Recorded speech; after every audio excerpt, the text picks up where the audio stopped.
conselhos. O que era admirável no Daniel é que ele nunca pensava nele. Se ele quisesse se promover, ele tinha capacidade, era impressionante. E isso está realmente o homem público, o homem dado à causa. Ele sempre pensava na comunidade e, por isso, na democratização, quer dizer, em dar voz ao povo.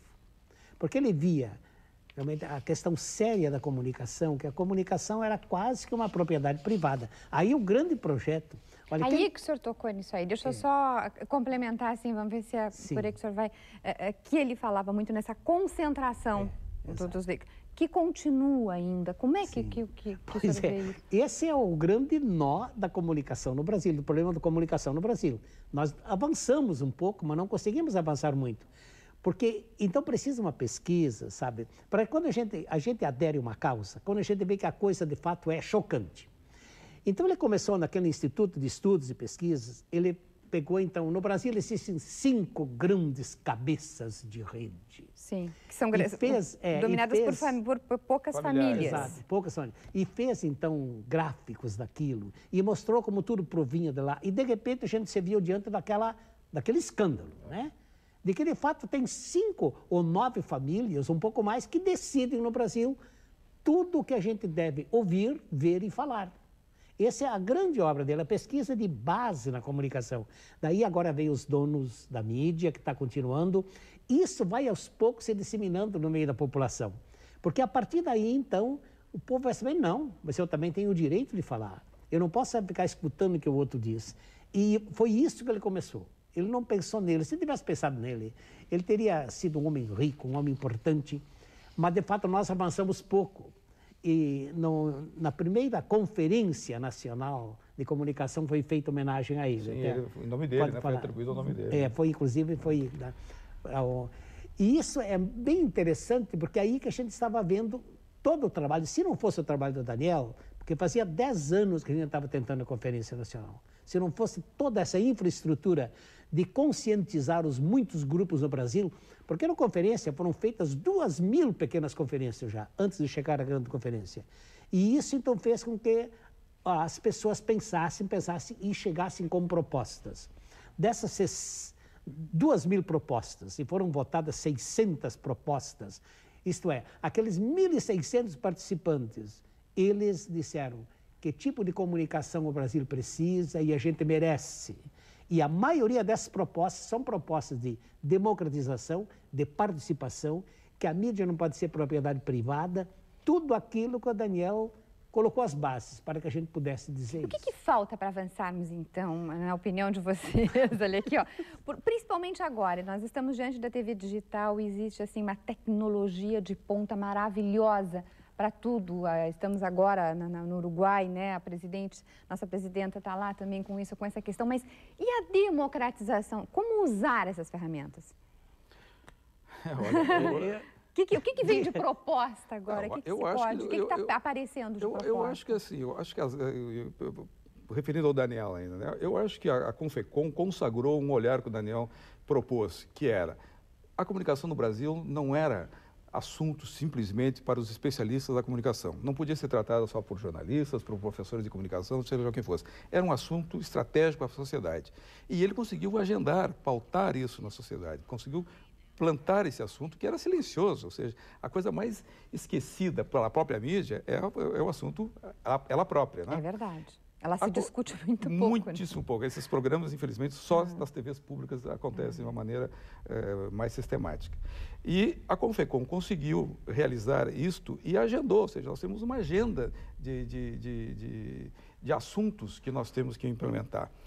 O mais óbvio deles, esse marco regulatório, que implantará no Brasil, retirará o país desse sistema, que é um sistema de barbárie, ou seja, onde o mais forte tem razão sempre. Isso não existe num sistema democrático em lugar nenhum do mundo. Portanto, quem atribui, por exemplo, que a censura, a ideia de conselhos ou esses controles sociais que nós estamos pretendendo, ignoram, por exemplo, o modelo norte-americano, onde tem um FCC, que é um órgão regulador, onde a Inglaterra tem um órgão regulador. Então, o que nós precisamos urgentemente é implantar isso que foi decidido por unanimidade na conferência. Unanimidade significa movimentos sociais, empresários que estavam lá, setores do Estado, todos nós compreendemos que não era possível o país estar mais submetido a vontades privadas na medida que trata de um serviço público.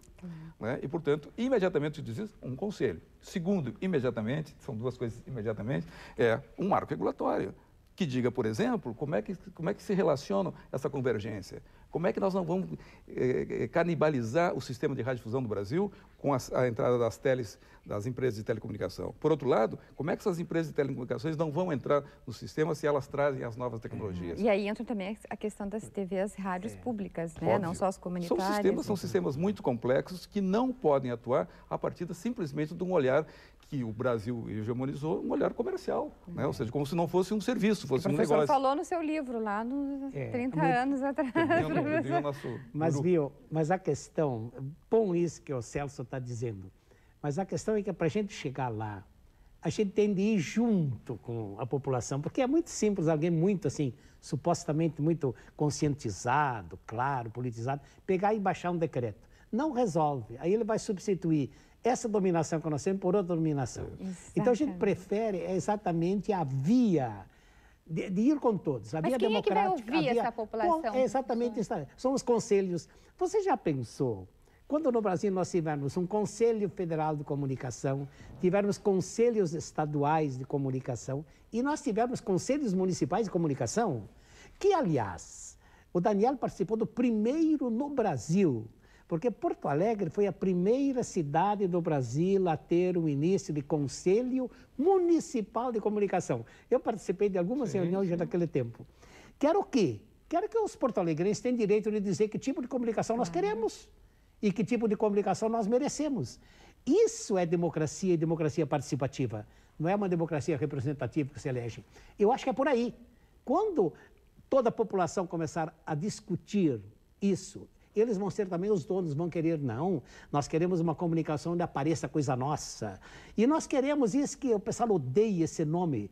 Eu, para não falar controle, eu uso monitoramento. É melhor. Mas vai ter alguém que controle isso, que veja, para ver, então... Que seriam os próprios conselhos. Isso é democracia. Porque você vê, não é assim, achando... não é o povo que vai fazer a comunicação, não, são técnicos, são jornalistas. Mas o que acontece hoje? A maioria dos jornalistas, em vez de começar a pensar, olha, o pessoal da universidade, a pensar que eles vão ser os sujeitos da comunicação, que eles vão ter de ser os responsáveis para fazer uma boa comunicação, e não só ser empregados de um patrão. Porque que me desculpem, o que a gente vê hoje é que a maioria entra assim nessas universidades achando, vou ter um bom emprego, vou ter o meu patrão. Não. Na comunicação não pode ter patrão. Na comunicação são jornalistas que têm de montar esse bem público imprescindível que é a comunicação. E as universidades estão preparando esses jornalistas assim? Não sei. Vamos defender agora. Eu acho que sim. Eu sou defensor, eu e o Pedrinho somos professores universitários. Eu sou da área de comunicação de jornalismo há quase 30 anos. Eu não tenho dúvida que o jornalismo melhorou, ou seja, ao longo desse tempo. E melhorou não em função do negócio jornalismo. Ele melhorou em função da profissão jornalismo. E a profissão jornalismo, até pouco tempo, agora nós estamos recuperando isso, se tudo correr bem, o Congresso Nacional vai nos devolver o diploma de jornalismo, até pouco tempo era a universidade a responsável. A universidade tem problemas? Eu não tenho dúvida. Óbvio, como toda a sociedade brasileira, ela tem muitos problemas. Mas ela tem uma dimensão que o mercado em si mesmo não tem, porque não pode ter, porque não é da natureza do mercado ter, que é a universalidade, que é a dimensão universal. Universidade vem da universalidade. Ou seja, a capacidade de ensino universal, com toda a sua riqueza, etc., é óbvio que é muito maior nessa universidade. Portanto, atribuir a ela, enriquecê-la, fortalecê-la, me parece muito, muito importante. O jornalismo, ele é só fruto disso? Não, ele é fruto da vivência, ele é fruto do resto das expectativas, das experiências de cada um, mas a base, me parece, ela deve ser universitária. E acho, sim, eu acho que é possível. Tem problemas? Acho que tem. E a comunicação mais democrática possível. Mas né, comunicação rapidamente, democrática... Ela tem que ser democrática e rápida, mesmo numa TV pública. Não, exato. Não, ser democrático significa fazer com que toda a população participe. A palavra participação é fundamental. O que é cidadania? É participação. Mas não é participação em fazer as coisas, é participação em planejar, em dizer o que a gente quer. Isso. Cidadania é participação, mas no planejamento. Agora, como que o povo pode dizer a palavra, que tipo de comunicação nós queremos? O que nós sabemos? Eu acho que os jornalistas são um campo estratégico fundamental, mas eles ainda não se mandam, é um pouco assim. Eles ainda acham que estão aí a serviço dos outros. Acho que eles não conseguiram aquela consciência séria de que, assim como os advogados trabalham na sua área, os psicólogos trabalham na sua área e têm de dar conta dessa área, e os economistas, os jornalistas têm de dar conta da sua área. E essa é a área mais importante e sagrada que temos. Porque quem estuda um pouco comunicação sabe que é a comunicação que constrói a realidade, é a comunicação que nos forma através da subjetividade, é a comunicação que com a pauta. Só que eu acho que não chegamos a isso. Por que o Daniel está participando das associações? Finalizando, professor, para senão poder vamos cortar. Não, o nosso tempo está muito... Não, o Daniel queria exatamente essa parte, por isso ele era da FENAGE e lutou através das associações para a democratização. Nós vamos ter que falar novamente, com toda certeza, sobre esse tema, né? Principalmente essa última parte aqui que nós estávamos discutindo. Por hora, eu agradeço muito a presença do Celso Schroeder, a presença do professor Pedrinho Guareschi. Obrigado dos dois professores. Vamos dizer Daniel Herz presente, né? Presente. Sempre, né? Com toda a sua história. E nós agradecemos especialmente a sua companhia nessa noite. Desejamos uma boa noite, uma boa semana e até a próxima edição.